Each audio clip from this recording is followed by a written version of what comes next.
Bonjour tout le monde et bienvenue à un autre épisode de la version longue, le podcast de la TVSO. Cette semaine, je reçois un ami à moi de longue date. On se connaît depuis notre tendre enfance à Sainte-Martine, Hugo B. Lefort. Il est comédien. Vous l'avez sûrement vu cet hiver dans les pays d'en haut de la dernière saison qu'il a joué à Radio-Canada cet hiver. Et sinon, c'est un photographe aussi, un excellent photographe. Et il était un peu dans l'actualité dernièrement. Il a fait un projet photo avec sa copine. Il y a eu plein de monde qui a embarqué là-dedans. Robert Lepage, Anaïs Barbeau-Lavalette, où il prenait en photo des personnes qui sont en lien avec les arts, différentes facettes des arts. Ils ont été affichés dans les vitrines de théâtre. On va revenir un peu plus tard dans le podcast. Mais on parle vraiment, c'est ça, de la place de l'art dans la société. On revient un peu ce qui s'est passé avec la pandémie, et comme quoi tout était fermé, comment ça a affecté les gens qui travaillent dans ce milieu-là. Alors, c'était une super belle discussion. J'espère que vous allez apprécier.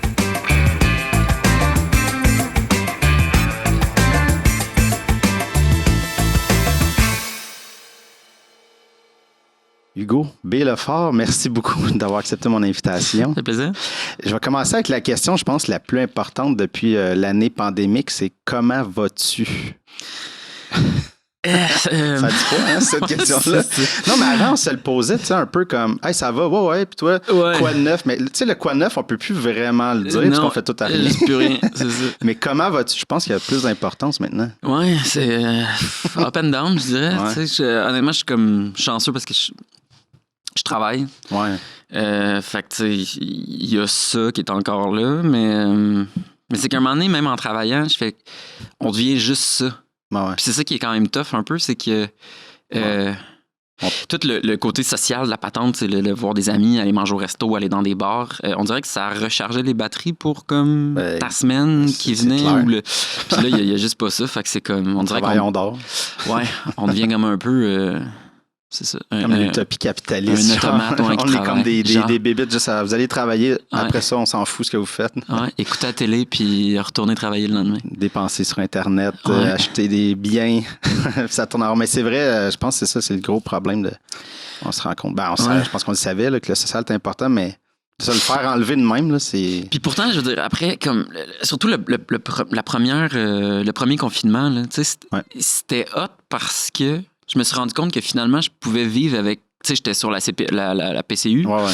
Puis j'étais genre, hey, je peux vivre avec 2000$, puis c'est correct. Tu sais, j'allais pas au resto, j'allais pas... Tu sais, je faisais moins d'activité, mais j'étais comme, c'est cool, j'ai du temps pour moi, je peux comme apprendre à faire des affaires, je peux juste chiller, juste rien faire, puis comme prendre ça relax. Puis on dirait que j'ai fait, il faut que ça me reste, cette affaire-là. Dans ma vie, quand ça va reprendre, faut comme que je garde du temps pour juste... me lever un matin pour faire qu'est-ce que j'ai envie de faire aujourd'hui, tu sais. Puis on dirait que c'est tough à casser cette affaire-là de comme ça reprend, puis là ben tu fais tellement rien depuis longtemps que t'es genre je vais prendre tout. Je dis oui à tout. Puis là finalement t'es comme tu te ramasses un peu dans la merde, puis t'es comme là, j'ai dit oui à trop d'affaires. Ouais, c'est ça, mais c'est vrai ce que tu dis, on était je pense que tout le monde dépendamment des jobs, mais on roule quand même, puis on n'arrêtait pas, puis même des activités sociales, oui, OK. Ouais. Puis là, tu t'épuises, puis j'ai ressenti ça aussi au début, l'espèce de, OK, ça fait du bien, juste comme une vacance un peu, de juste faire, OK, on slack tout, OK, on reste un peu, mais à un moment donné, tu fais, là, mais ça te reprend un peu le cerveau, là. Mais c'était comme une retraite, on dirait. J'avais l'impression d'être à la retraite, comme avant mon temps. Puis je trouvais ça intéressant, justement, d'avoir ce petit moment-là où il y avait juste rien à faire, puis ça devenait correct, tu sais, comme les premières semaines ont été comme un peu genre weird, là, premier jour. Puis finalement, tu pognes le beat, puis c'est un peu comme quand tu vas dans le sud, genre, tu sais, t'arrives avec ton timing de nord-américain, qu'il faut que ça roule, quand je commande une bière, il faut que je l'aille tout de suite. Puis là, après une couple de jours, t'es comme, hey man, si la bière prend 10 minutes à arriver, je m'en fous, j'ai juste ça à faire, attendre. C'est ça. Tu sais, on était à l'épicerie avec ma blonde, puis j'étais comme... dans des allées, tu sais, avec les sens uniques, là. Une madame qui se met à lire les ingrédients sur une boîte de conserve, tu sais, puis ma blonde puis moi, on était là, puis on attendait, tu sais. Puis là, la madame, elle est comme, hey, je m'excuse à cette heure. Puis je fais, madame, j'ai juste ça à faire, attends. Ouais, c'est ça. Je suis comme, prends ton temps. Je m'en fous, là, tu sais. Fait que j'aimais quand même ça.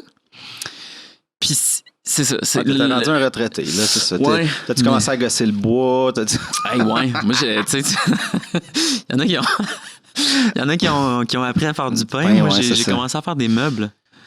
Ouais, c'est génial. Je me suis découvert une petite passion d'ébéniste. J'aime ça, c'est cool, c'est relaxant.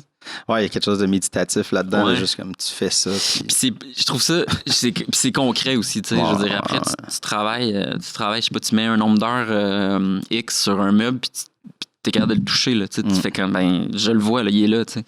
Tandis qu'en art, des fois, t'es comme...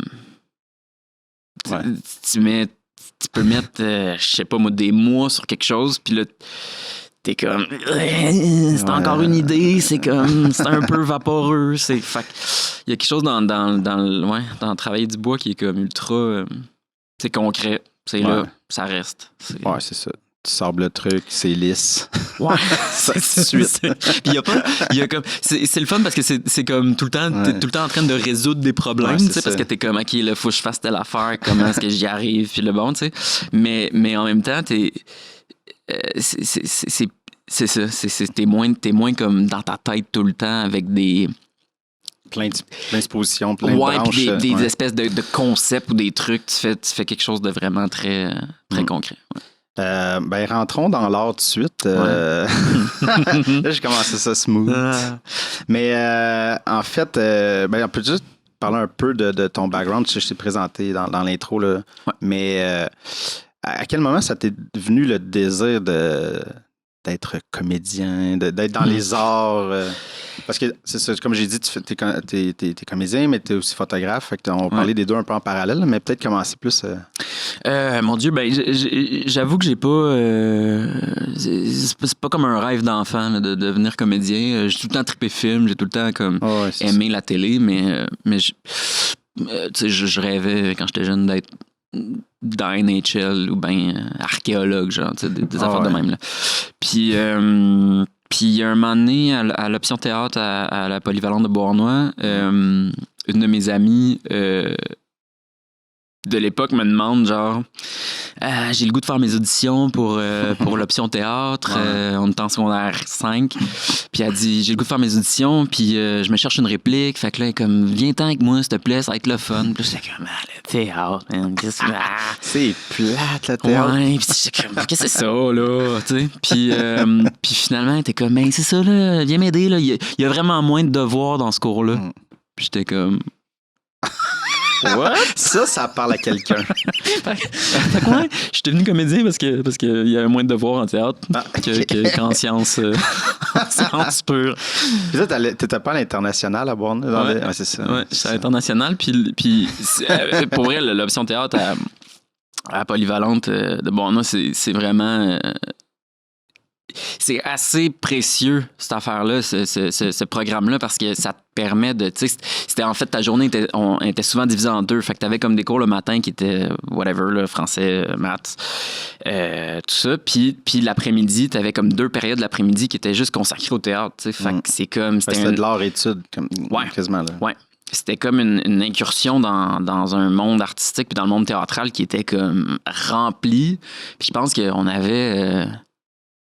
Hey, je veux pas dire de chiffres comme par rapport, mais je pense qu'on avait genre une 20aine de représentations genre du show. Puis c'est comme même au conservatoire de Montréal après, genre l'école professionnelle que j'ai faite, je fais comme on jouait pas autant les shows là. Fait que c'est vraiment... Ouais, mais dans le fond c'est ça parce qu'on y allait par niveau, tu sais, il y avait. Ouais, on jouait genre devant tous les niveaux de l'école, on jouait devant d'autres écoles, on jouait devant genre les employés de la caisse populaire qui soutiennent le programme. C'était comme un jeu les employés de la caisse. C'est sûr on n'était pas très bons là, tu sais, comme ça reste du secondaire là, tu sais. C'est quoi que vous aviez fait parce que moi j'étais un an plus vieux, on a fait c'est une pièce qui s'appelle Je t'aime. Hey, je sais pas c'est de qui.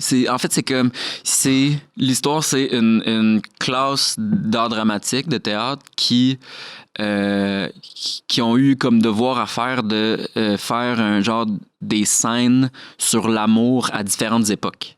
Okay. Fait que, tu sais, on faisait genre à l'âge des cavernes, au Moyen-Âge, à la Renaissance, des années 50, des affaires de même. Fait que, ça permettait de jouer, d'avoir plein de costumes. Ouais. Ça permettait aussi de donner. C'est ça qui est dur parce que vous étiez combien dans. Ben, c'est ça, là, on était comme facilement, je sais pas, au moins une quinzaine, j'imagine, c'est pas plus. À peu près 5, Puis c'est tough de trouver une pièce. Il y a 15 personnages. Ouais, puis t'as du jus pour 15, là, tu sais, dans le sens où si tu veux jouer une patère dans le fond, c'est un peu plate. Fait que, ouais, c'était une bonne. Puis c'était cool comme pièce, je pense. Puis autant pour les spectateurs que pour nous autres, c'était quelque chose qui était accessible, qui était, tu sais, si tu vas voir Roméo et Juliette joué par des étudiants au secondaire, ça se peut que tu t'emmerdes sur un moyen temps. Tandis que tu parlais du film de...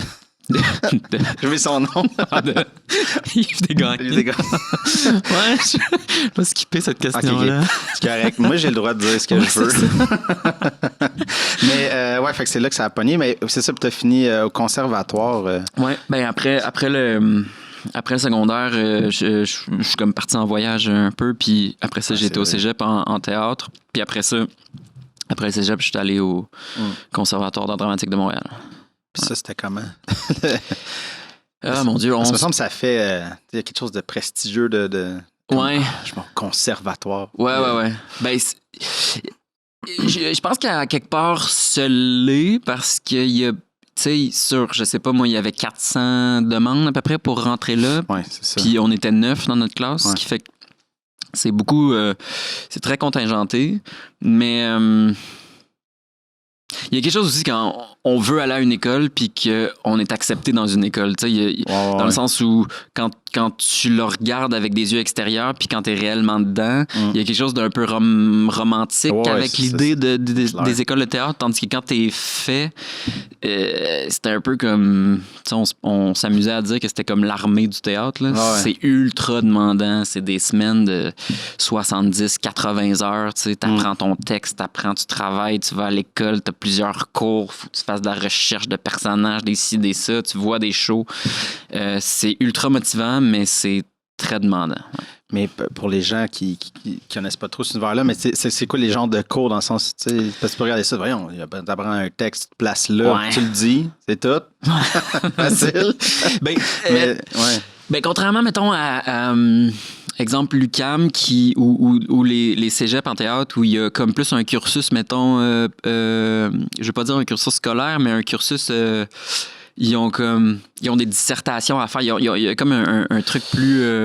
c'est des plus trucs une écrits. Réflexion sur... ouais, mais il y a un parcours plus... pas académique. Mais je comprends ce que tu veux dire. Mais c'est plus... quand j'étais en cinéma, mettons, tu vas à l'Université de Montréal, c'est vraiment plus de l'analyse de films. On écrit, on réfléchit sur le cinéma qu'on en fait. Ouais. Mettons, ils en font beaucoup, mais ouais, ils ont plus de cours sur, mettons, l'histoire de l'art, des affaires plus scolaires, plus académiques. C'est ça. Nous autres, c'est beaucoup basé sur l'apprentissage maître-élève. OK. Chose old school comme ouais, mais puis bon, ça a occasionné des petits débordements qu'on a pu voir dans les dernières années. Mais tu veux parler. mais moi, c'est quelque chose qui me parlait, ça. C'est comme, j'avoue que j'avais le goût d'apprendre à jouer et pas nécessairement de comme... oui, l'histoire de l'art, c'est super le fun, super intéressant, mais j'avais plus le goût d'être dans l'action. Puis c'est pour ça que cette école-là m'a parlé. T'sais. Fait qu'on avait... my God, on avait des cours de jeu, nécessairement. Au moins 2-3 par session. On avait des cours de jeu masqués. On avait des cours de claquettes, de chant, de dramaturgie, de diction, de parole, de combat même. Fait que c'était assez varié, ouais. On a eu des cours de télé, on a eu, tu sais, fait que c'était de juste voir comme chaque type de jeu est différent. Ouais. Puis c'était d'essayer de nous donner des outils pour qu'après on puisse sortir puis qu'on puisse jouer à peu près n'importe quoi, tu sais. Ouais, c'est ça. Ouais. On va rentrer dans le vif du sujet. Avec la pandémie, l'art a été mis de côté lors de la scène surtout. Ouais. Mais l'accès à l'art dans un sens plus large, on s'est rendu compte que finalement, c'était pas important. C'est pour ça qu'on est ici. Pas dire que c'est pas important. C'est du divertissement. J'essaie juste de craquer un peu. Mais, ouais, mais comment t'expliquerais l'importance de tout ça, plus que de dire que c'est important? Tu sais, dans le sens, des fois, c'est facile de dire c'est important, mais tu sais, qu'est-ce que ça apporte? C'est quoi le manque qu'il y a eu, tu penses, avec l'année? L'importance de l'art, tu veux de dire? l'art, ouais. Je vais pas en général. Ouais. Après ça, l'art vivant, peut-être, l'art de la scène. Ben, pour moi, l'art vivant, c'est la rencontre de l'autre. C'est une des rares fois dans une société où on peut s'asseoir dans une salle avec plein de gens qu'on connaît pas, puis de vivre quelque chose, chacun ensemble, au même moment, au même diapason. Puis c'est aussi la rencontre du public, quand tu es assis dans le public. Ouais. C'est la rencontre de plein d'autres gens, mais c'est aussi la rencontre de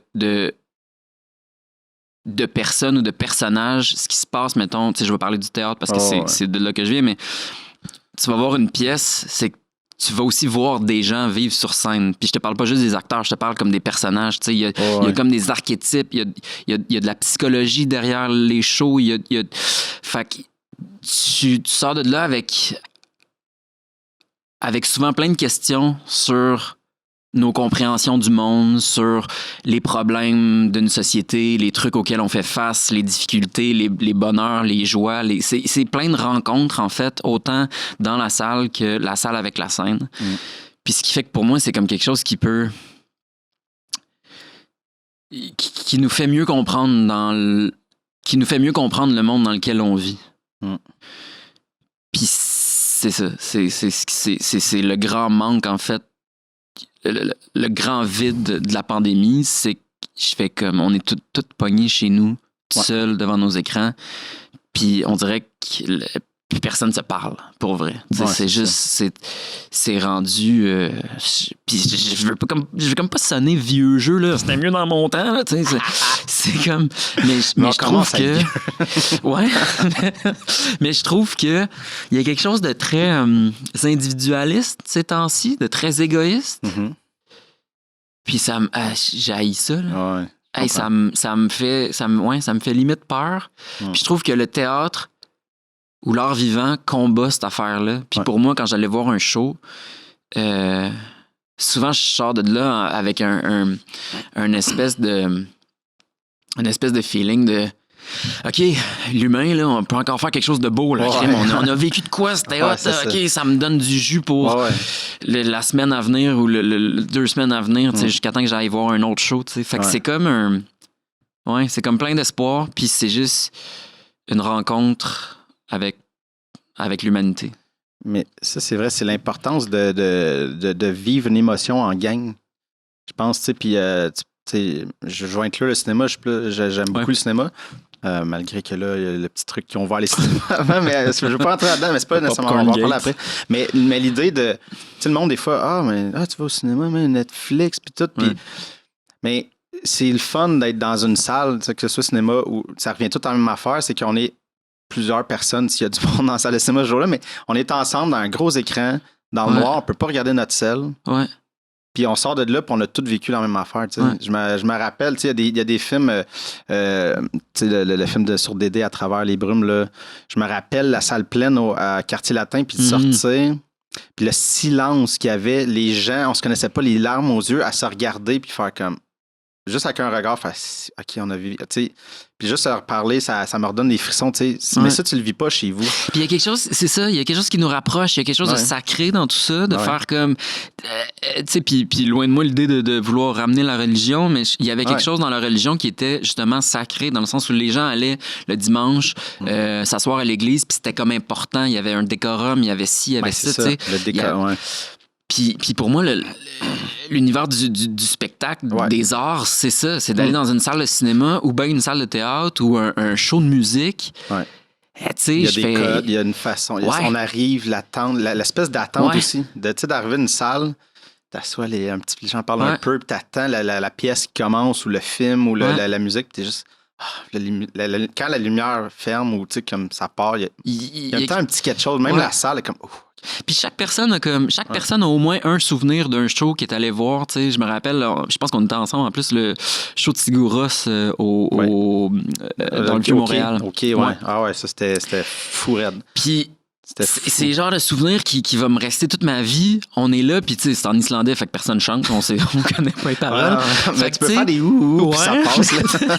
Puis il y a un moment donné où, je sais pas si tu t'en souviens, ils jouaient, ils ont figé sur scène, ils ont arrêté de jouer complètement en plein milieu d'une toune. Ouais. Puis pendant 1 minute, j'ai encore des frissons, pendant 1 minute, il y a eu un silence complet. Ouais. On devait être au moins 10 000 facile. C'était 10 à 15 000, je pense qu'il y avait. Personne parlait. Il n'y avait rien. Il n'y avait pas un mot. Puis c'est ce genre de truc-là où je fais... Ouais. Tout le monde a des moments comme ça, genre dans des shows, dans des films, dans des... Tu sais, du monde qui sort d'un film puis qui sont sur le bord des larmes puis qui ont juste un contact avec quelqu'un puis qui font... Tout le monde a ça. Puis là, je suis comme... C'est comme si tous ces moments-là, ces espèces de... Des trucs qui remplissent un trou, qui viennent comme nous amener une dose d'humanité, ben c'est que depuis 1 an, c'est plus là. Puis non, c'est plus là. Puis il y a comme un vide, là, tu sais. Ouais, puis ça passe pas par Netflix, la télé, tu sais.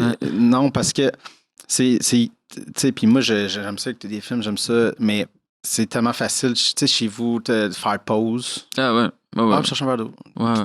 Tu te sors de l'émotion. Tu sais, puis ça, c'est un exemple que je donne souvent aux gens de comme, tu sais, mais le cinéma, le théâtre, ça va tout le temps rester parce qu'on vit une émotion beaucoup plus grande. Ouais. Puis, je vais nommer Simon Robert, un ami commun, mais il y avait un film, le film Insidieux, un film d'horreur américain. Un des films qui m'a fait le plus peur. Je l'ai vu en salle, j'étais tout seul dans la salle. Puis j'ai capoté dans le noir. C'est comme... Mais après ça, je l'ai réécouté avec Simon chez eux, en DVD, lumière allumée. Puis, le film finit, puis il fait « Ouais, c'était pas épeurant ton film. » Je fais « T'as jamais remarqué qu'à chaque fois que ça devenait stressant, tu me parlais, t'allais chercher une autre bière. T'étais tout le temps en train de sortir de tout ça. Moi, j'étais tout seul dans la salle avec un écran. T'es pogné, là. J'étais dans le noir, je suis comme « Oh shit. » Fait que c'est ça, tu ne vivras jamais cette émotion-là. Chez vous. Ouais. Puis c'est ce qui est dangereux aussi, tu sais, je veux dire, avec tout l'art vivant, l'arrivée du numérique, puis tout ça, l'espèce de... tu sais, c'est quasiment comme un mot magique, là, de dire que on va faire ça en numérique, t'es comme, oui, d'un, on n'a pas toutes les... Tu sais, je veux dire, c'est pas toutes les productions théâtrales ou les productions scéniques qui ont les moyens de faire quelque chose de numérique. Puis deuxièmement, tu fais... Le résultat numérique, il est à des centaines de kilomètres de ce que le show en live est, tu sais. Ouais. Puis pour avoir tourné beaucoup de théâtre, tu sais, justement, là, de captation en ce moment, c'est beaucoup ça qui se tourne. Puis je fais partie d'équipe de tournage qui filme des captations de théâtre, tu sais. Puis c'est comme le feeling que j'ai, moi, dans la salle en train de filmer est beaucoup plus grand que quand je regarde le show sur mon téléphone ou sur ma télé. Là, ouais, parce que le théâtre, il y a quelque chose... puis l'autre fois, je suis tombé sur une vieille entrevue de Ian McKellen, un acteur britannique connu pour Magneto dans X-Men ou Gandalf. Mais c'est un grand acteur de théâtre, Shakespeare. Ouais. Mais il expliquait, tu sais, puis c'était simplement la différence entre le cinéma et le théâtre. Mais c'est l'idée de, tu sais, qu'au théâtre, tu vois tout le temps la personne. Ouais. Dans le sens, tu es obligé de. Tu vois tout le cadre. Tu sais, oui, la lumière peut, tu sais, bon, des petits trucs pour m'amener mais tu vois tout le temps tout, puis les gens se promènent, tu sais. Fait qu'il y a quelque chose d'encore plus brut, comme tu disais, tu vois vivre. Ouais.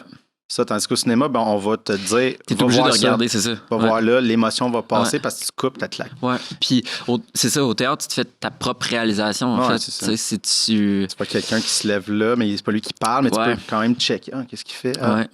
Tu sais, je suis allé voir un show dans les dernières années à New York qui s'appelle Sleep No More, qui est comme grandiose. C'est...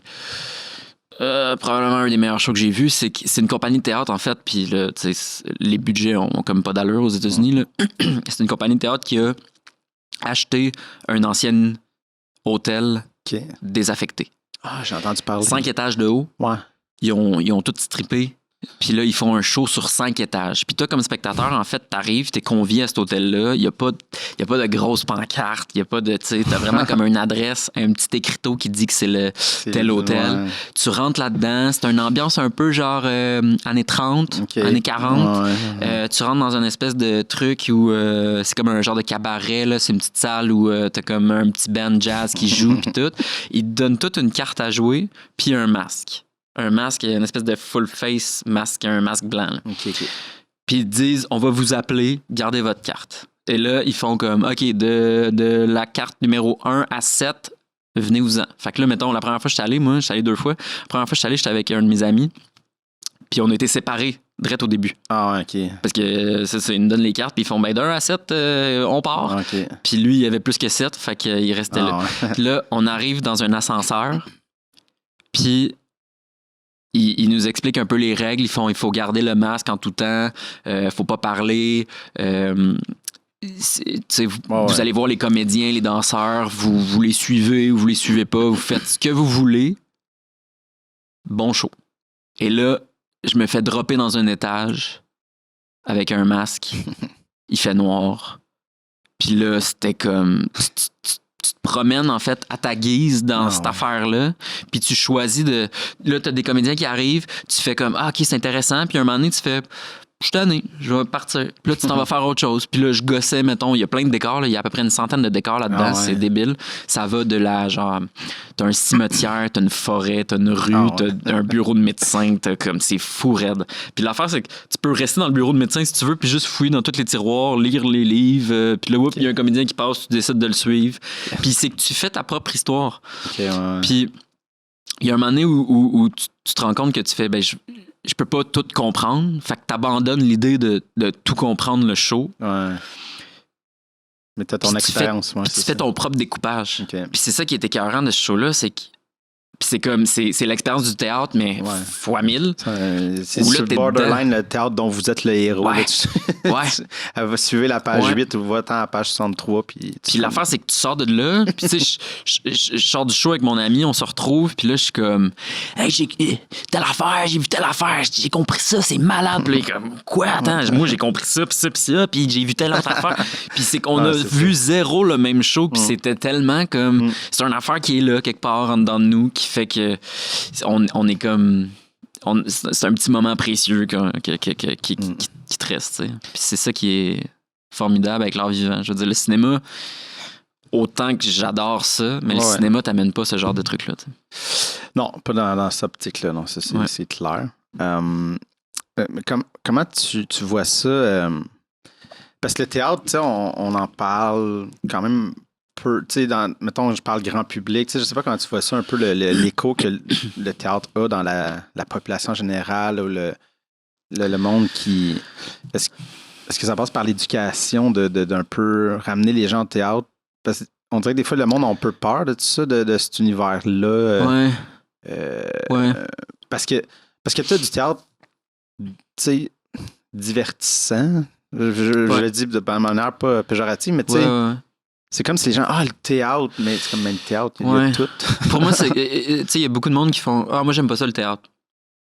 Puis pour moi, dire ça, c'est comme dire, moi, j'aime pas la musique. Ouais, c'est ça. Puis je suis comme, peut-être que t'aimes pas le country dans la musique, ou la musique classique, ou la musique pop, ou whatever. Ouais. Mais de dire que t'aimes pas la musique... C'est gros. Ça me surprendrait, tu sais. De dire comme, j'aime pas le théâtre, tu fais, ben, t'es allé voir quoi? Parce qu'il y a du théâtre pour tout le monde. Il y a autant de sortes de théâtre quasiment qu'il y a de compagnies. Fait que je suis comme...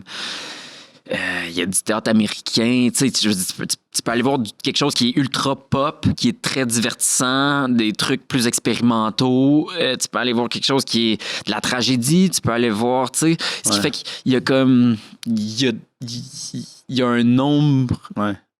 infini de possibilités, d'offres en théâtre. Ce qui fait que je pense qu'il y a peut-être de quoi qui... Ce qui freine les gens, c'est peut-être l'idée du décorum.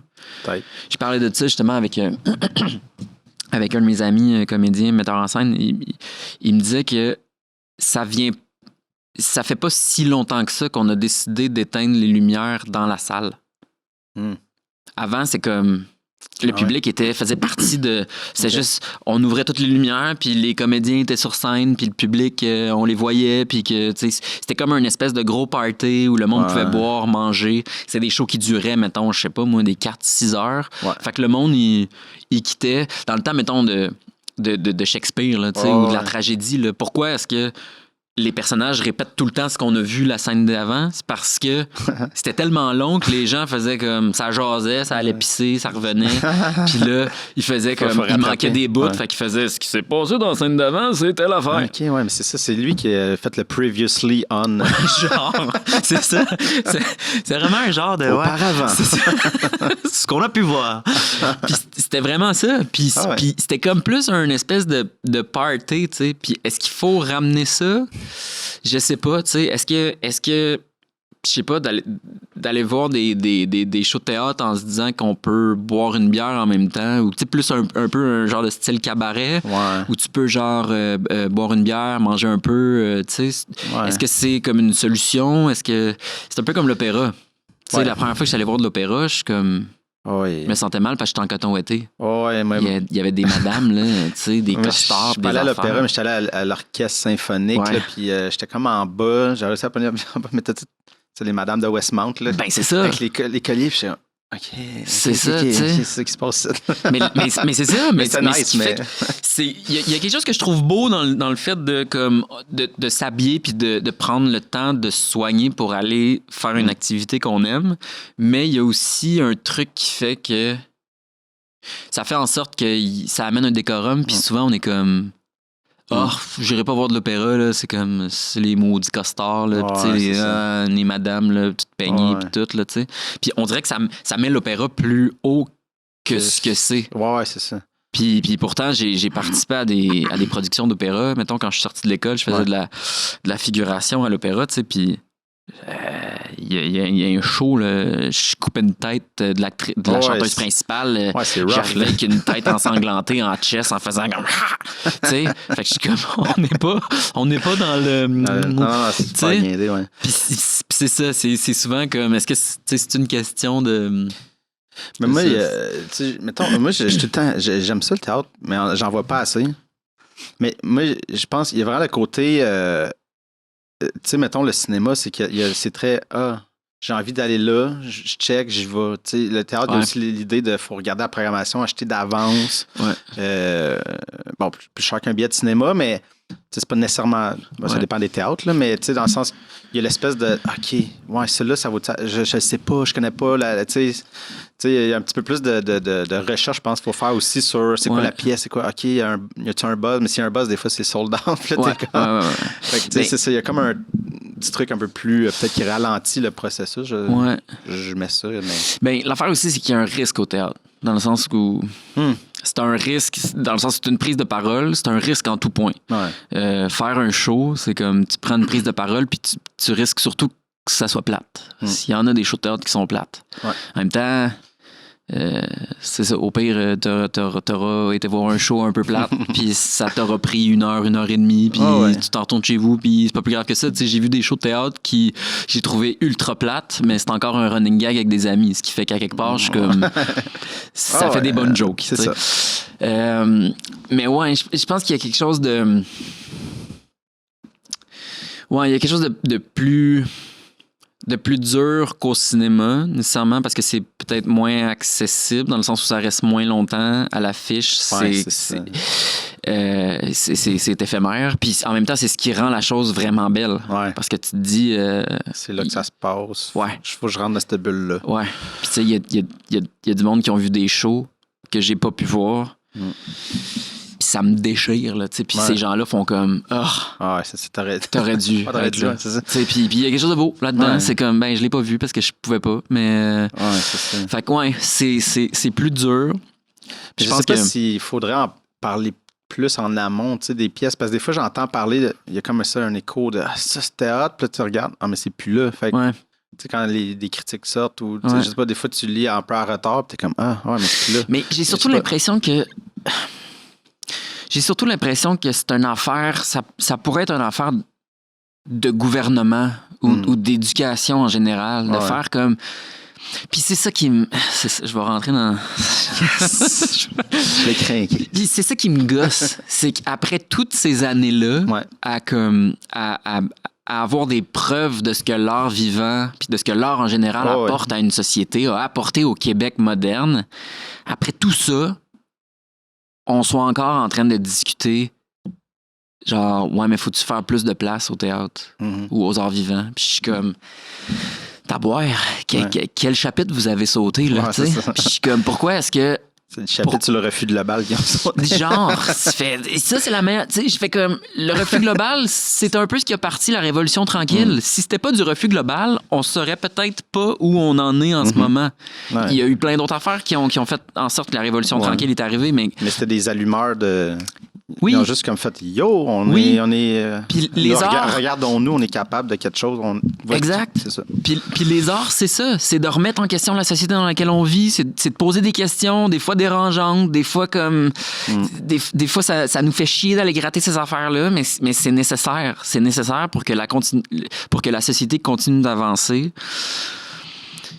Puis que même en sachant ça, ben on est encore à jaser de comme... Ben, on doit-tu réouvrir les salles? C'est-tu important? C'est-tu pas important? Puis je pense que c'est une question d'éducation. C'est une question de juste de faire dire au monde que ouais, c'est important. Autant que d'aller au gym, mettons. Personne ne remet en question la place des gyms. Là. On sait tous que c'est important pour la santé d'aller au gym, mais c'est aussi important pour une société d'aller au théâtre puis d'aller comme voir des shows. Mais ça, écoute... c'est pas l'idée de planter, le gouvernement peut le planter, mais quand c'est arrivé, on ouvre les cinémas, mais on n'ouvre pas les salles de théâtre, les salles de spectacle, mais tu fais, c'est quoi la différence? C'est du monde assis dans des sièges. C'est exactement la même affaire. Celle-là était weird, là. Puis je sais que c'est pas de juridiction provinciale, mais je veux dire...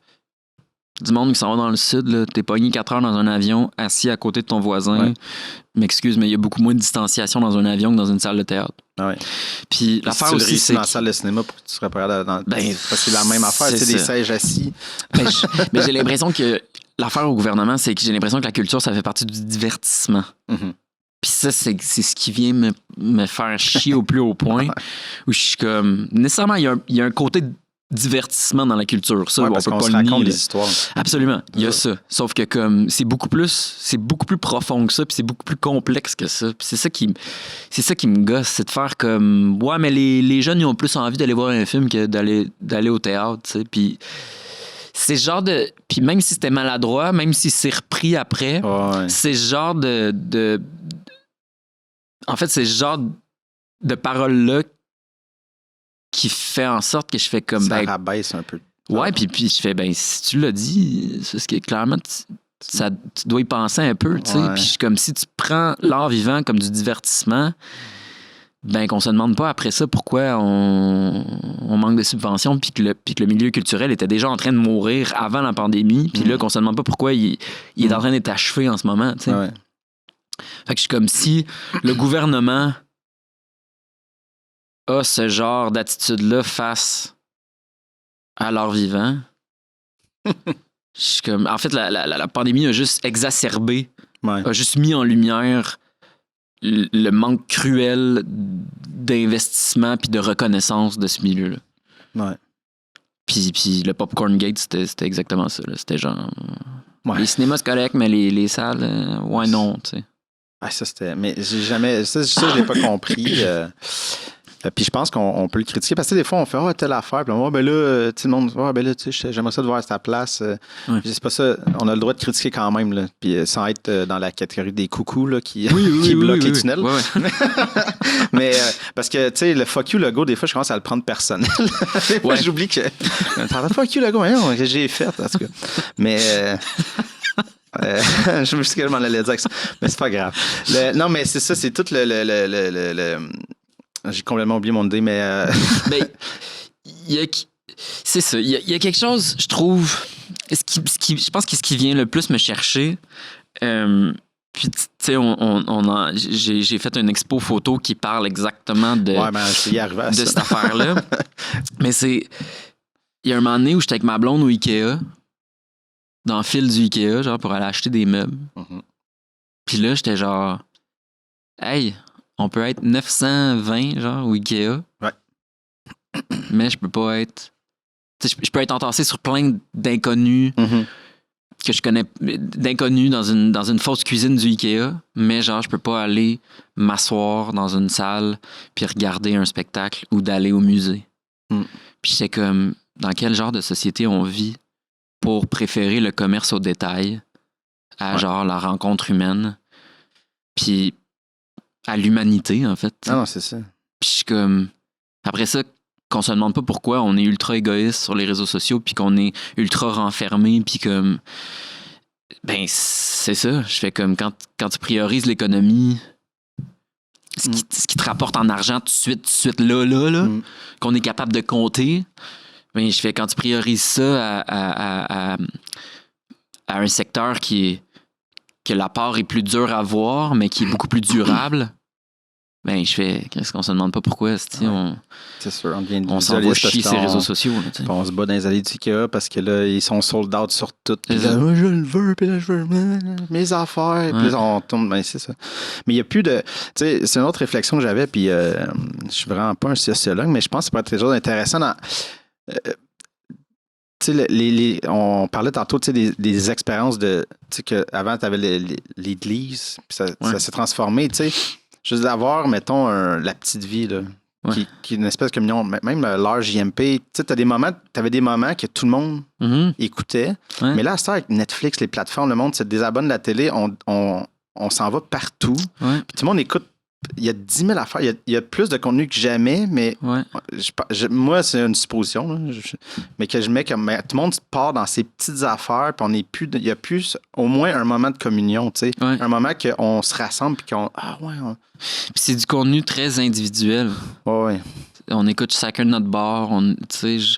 puis tu binges, tu jettes, ça passe, puis ça s'en va, tu sais. Ouais. Puis il y a quelque chose de... Ouais, il y a quelque chose dans le fait de prendre le temps d'aller dans une salle de théâtre ou d'aller aller voir un show de musique. Je fais le nombre de musiciens que je peux aller voir, que je peux écouter sur Spotify, versus aller dans un show puis dire, ben, cet artiste-là, je l'ai choisi. Je vais aller l'écouter pendant 2 heures dans une salle. Ce que j'en retire est nettement supérieur à l'écoute que j'en fais sur Spotify dans mon char, dans le trafic, en allant quelque part. Ouais. J'aimerais parler de ton projet photo. Dans le fond, tu as initié ça avec ta copine. Ouais. Mais ça a vraiment déclenché là. Tu sais, peut-être expliquer un peu c'est quoi, là, peut-être pour les gens qui.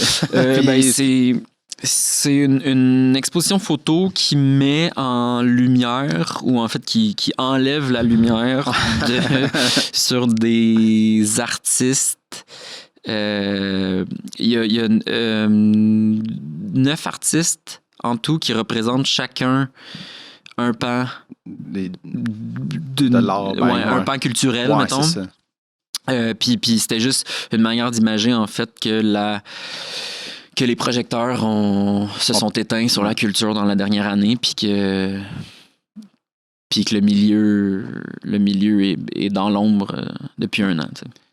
Fait que, mais ça se fait ça en collaboration parce que dans le fond, ils sont affichés dans des théâtres. Comment ça s'est organisé en fait? Tout ça, dans le fond, c'est plus ça qui m'intéresse. Le côté, tu sais, dans le fond, vous avez eu le flash, mais comment tout ça c'est.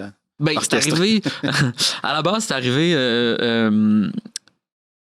Ça a été comme plein de circonstances. Il y a un moment donné où dans le temps qu'on pouvait jouer au hockey là, cet été, là, je pouvais comme... Ouais, j'ai joué 3 semaines en septembre. Avec un masque. Mais j'ai joué avec un masque. Mais il y avait un moment donné où moi je jouais au hockey sur glace, puis tu sais, on pouvait comme aller jouer au hockey, puis je pouvais pas aller voir un show ou aller dans un musée. Tu sais, fait que je suis revenu chez nous, puis j'étais comme... Je venais de me frotter à des gars que je connaissais pas, c'est la patinoire, mais j'étais pas capable d'aller voir un show, tu sais. Puis là, ça a comme... Il y a quelque chose qui a sauté, là. J'étais vraiment en crise. Puis j'ai le droit de dire en crise? Ah, t'as le droit de dire ce que tu veux. OK. Fait que c'est ça, j'étais vraiment en crise. Puis je suis revenu chez nous. Puis là, ma blonde, elle dormait un peu, là. Je l'ai comme réveillée. Puis j'ai fait, là, faut faire de quoi, là? Je vois comme du monde entouré de de sentinelles rouges. Là. Les sentinelles, c'est comme les lumières qu'on laisse sur scène quand le public s'en va puis que les acteurs quittent la scène. C'est des lampes qu'on laisse allumer toute la nuit comme pour... monter la garde. Ouais, monter la garde sur la scène.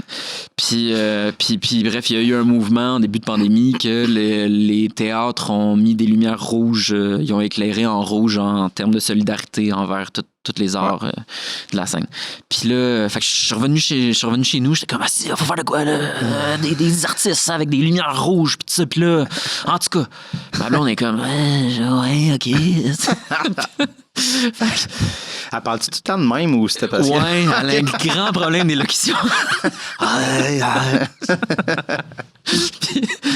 Puis là, c'est ça, c'était comme une couple de jours après où justement on est dans le fil du Ikea, puis on est encore en tabarnak parce qu'on est comme, voyons, je peux aller jouer au hockey, je peux aller au Ikea, mais je peux pas, genre, il y a du monde qui peut pas pratiquer leur métier, puis c'est ça. Puis je peux pas aller voir de show, tu sais. Ouais.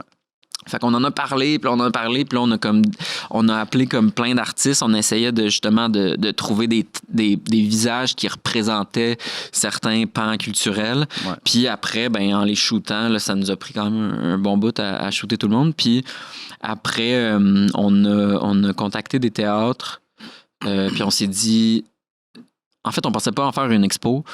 C'est Anaïs Barbeau-Lavalette qui fait partie du projet, une réalisatrice qui était comme, on a fait le shooting, tout ça, puis elle était comme, hey, c'est malade, faut que ça fasse de quoi, là, faut faire quelque chose. Elle dit, je vais texter Valérie Plante, là, je vais en mettre là-dessus. Là, j'étais comme, taboire, OK.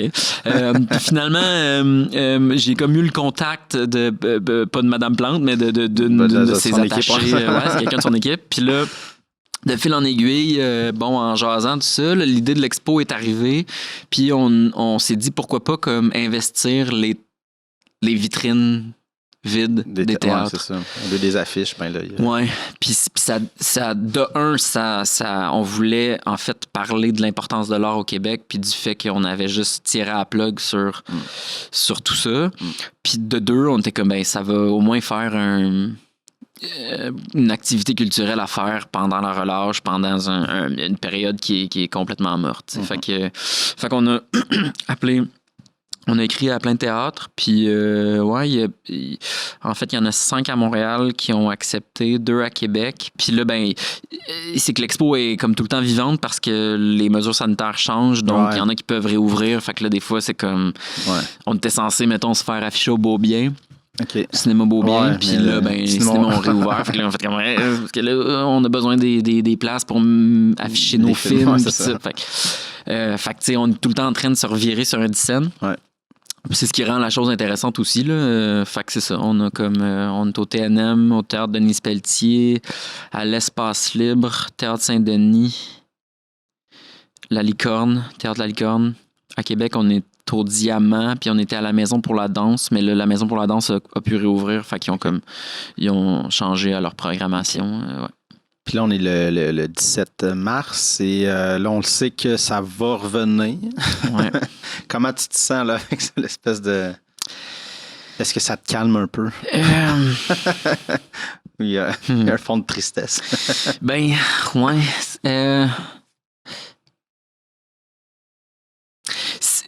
C'est comme un genre de il était temps Chris mélangé avec un vraiment ça a pris tout ce temps-là. Mm-hmm. Ouais. Fait que je suis comme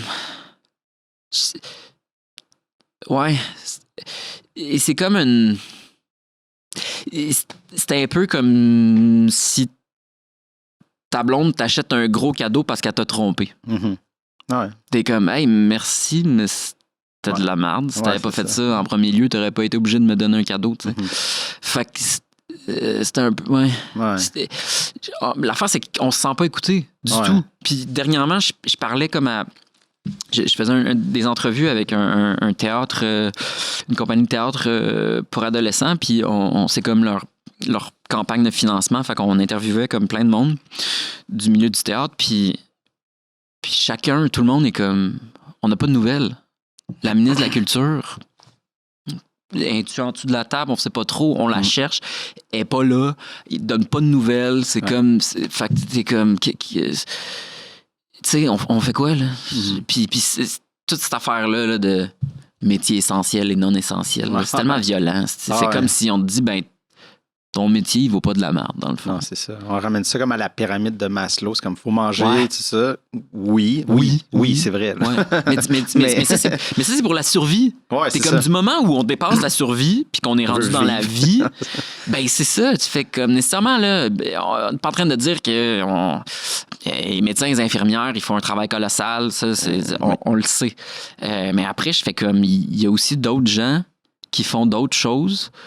Puis que c'est pas parce que il y a des infirmiers, puis des infirmières, puis des médecins, puis du monde de la santé qui sont exténués que c'est pas parce que eux vivent un calvaire qu'il y a pas d'autres gens aussi qui souffrent. Ouais, c'est ça. Puis c'est souvent on est en train de faire ça, on fait comme c'est une souffrance plus pas cachée parce que tout le monde est chez eux, travaille dans le sens de c'est une souffrance puis c'est pas comme une souffrance parce que t'as trop de jobs, c'est une souffrance de dévalorisation de ton travail et de ta personne. Ouais, c'est ça. Puis c'est aussi violent, cette affaire-là. Puis c'est que souvent, tu sais, là, il y a des articles qui sont sortis sur le milieu culturel puis artistique qui disaient que, bon, il y a plein d'artisans puis d'artistes qui sont comme en dépression puis en remise en question puis qui des changements de carrière puis des affaires-là. C'était comme un 47%, je pense, qui pensent à changer de carrière puis les dépressions, c'est immense, là, tu sais. Dans la cinquantaine. C'est immense.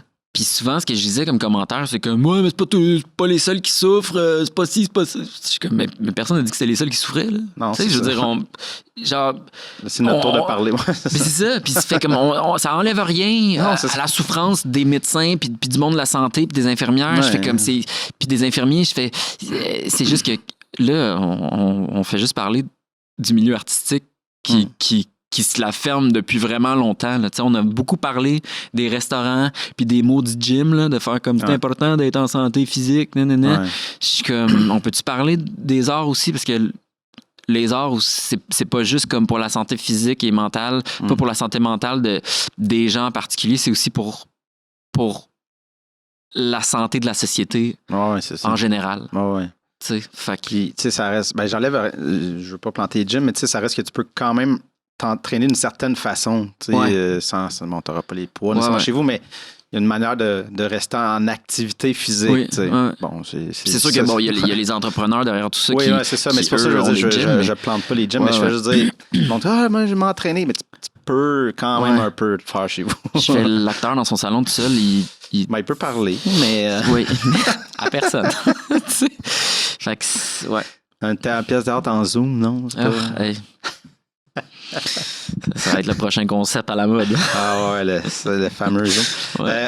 On commence un peu à manquer de temps, mais je voulais quand même un peu parler de ta prestation dans Les Pays d'en haut.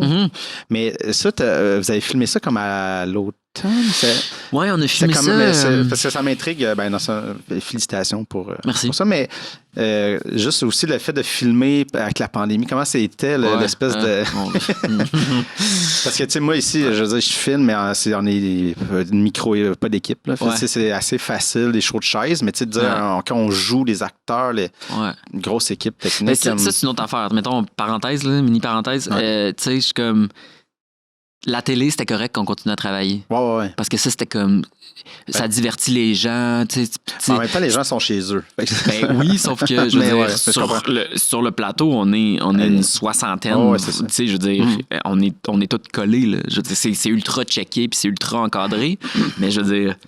Fait que il y a cette affaire-là, il y a ce double standard-là qui fait comme... Ouais, mais la télé, on comprend. On aime ça. Le théâtre, c'est comme... Fait que bref... ça a été comme un petit... je sais que dans le milieu des arts vivants, le monde a fait comme... la télé, il y a d'autres mondes aussi qui travaillent pas en télé, là, qui ont besoin de... Mais tourner en télé, puis une maudite chance, tu sais, ça m'a vraiment fait du bien de tourner parce que ça me ramenait à quelque chose d'un peu plus normal. C'était weird. C'était vraiment weird. L'affaire, faut comprendre que en pandémie, mettons, il y a ce qu'ils appellent les... Zone 1 puis les zones 2 pour les comédiens. Zone 1, c'est que tu as le droit d'être à une distance d'1 mètre et moins d'une autre personne en zone 1. Puis quand tu es dans zone 2, il faut que tu sois à 2 mètres de tout le monde. Tu peux pas être en zone 1 sur plusieurs shows en même temps. OK, Fait que, exemple, Julie Le Breton dans Les Pays d'en haut, je pense qu'elle tournait genre les Beaux Malaises en même temps. Ouais. Elle était probablement en zone 1 sur les Beaux Malaises, ce qui fait que sur les pays, elle est en zone 2. Okay, fait qu'à chaque fois, c'était comme... Ouais. Fait que là, mettons, elle a quelque chose à donner à quelqu'un, ben c'est... Mets ça sur la table, là, puis va-t'en. Ouais, c'est ça. Puis l'autre va chercher la patente. Fait que tu sais, t'étais tout le temps en train de gager tout ça. Je joue dans une autre affaire, dans une autre série qui s'appelle Clash. Puis justement, j'étais en zone 2 sur Clash. Puis c'était comme jouer avec Sébastien Huberdeau. Puis là, Sébastien, mettons... le Réal, il fait comme... ouais, ben... Fait que Sébastien, tu vas comme avancer là, quand tu vas lui dire ça. Puis ben, toi, Hugo... recule. Ouais, c'est ça. Fait que soudainement, c'est ça. Fait que, tu sais, il y a toute cette espèce de truc de mise en scène-là qui change, qui est un peu weird, mais que je pense qu'on a quand même pu tirer... on a pu s'adapter à cette affaire-là. Mais ce qui est aussi weird, c'est que on est masqué, puis on a des lunettes. Ouais. Ce qui fait que les seules fois où on les enlève, c'est quand il y a des prises. Ouais. Fait que la première fois que je voyais la face de la personne avec qui je jouais, c'était à la première prise. Action! Puis là, je faisais comme « Oh, OK, c'est ça qu'il faisait en dessous de son masque. Ouais. Ah, d'accord. Ah, OK. Fait que tu répètes, t'es masqué, lunetté, puis là, tu tournes, puis là, t'enlèves. T'sais. Ouais, c'est ça. Fait que c'était comme un peu... Ouais. Ça sert même... moi, je n'ai pas vraiment suivi la série, mais tu sais, il y avait... J'avais l'impression, le village était habité, il y a beaucoup de comédiens, beaucoup de personnages. Ouais. Parce qu'il y a eu beaucoup de concepts, justement, qui a été comme créé pandémie de moins de comédiens, plus... Dans cette optique-là, mais le show, vu qu'il était commencé avant, tellement de personnages, de comédiens d'affaires, tu te dis, OK, on a du monde à gérer là, sur le plateau. Fait que je me disais, ça doit être spécial. Ouais, ça a été Ian Englund, qui est le réalisateur de la 6e saison. Il a vraiment fait un bon travail de mise en scène parce que ça devait pas être tout le temps facile. Je sais qu'avant de commencer à tourner, on a testé plein de trucs. Genre, on testait, mettons, avec des plexiglas. Fait qu'entre les acteurs, il y avait des plexiglas. Ouais. Puis là, ben, on pouvait se jaser vraiment proche. Ouais. Sauf que là, on était comme, quand je suis trop proche du plexi, ben là, je postillonne puis je fais de la buée dans le truc. Les positions qui restent bien ça. Ouais. Puis là, après ça, t'as comme... Là, le directeur photo était comme... Mais là, il y a plein de réflexions. Là, je vois les spots, je vois ci, je vois ça. Ouais, c'est ça. Fait que ça a été comme plein de tests de même qui ont fait en sorte de... Tu sais, c'est comme en fait si on réapprenait à faire notre métier. Fait que ouais, c'est ça. Tout ça, c'était comme weird. Puis une fois que ça a comme été embarqué, ça a été plus facile. Mais ce qui nous a aidé, c'est que les scènes de groupe, souvent, étaient dehors. Dans les pays, ils étaient comme dans la rue. Ouais, c'est ça. Ce qui fait que ça nous permettait d'avoir de l'espace les gens. Puis quand c'était en dedans, ben on les mettait assis à des tables, ils mettaient assis à des tables assez loin, fait que il y a comme des manières de tricher un peu la distance. Ouais. Je pense qu'on va arrêter ça là. On peut continuer longtemps encore. Là, mais c'est le fun. C'est super le fun. Merci beaucoup. Ça fait plaisir. Ça fait du bien de parler d'art. Ouais.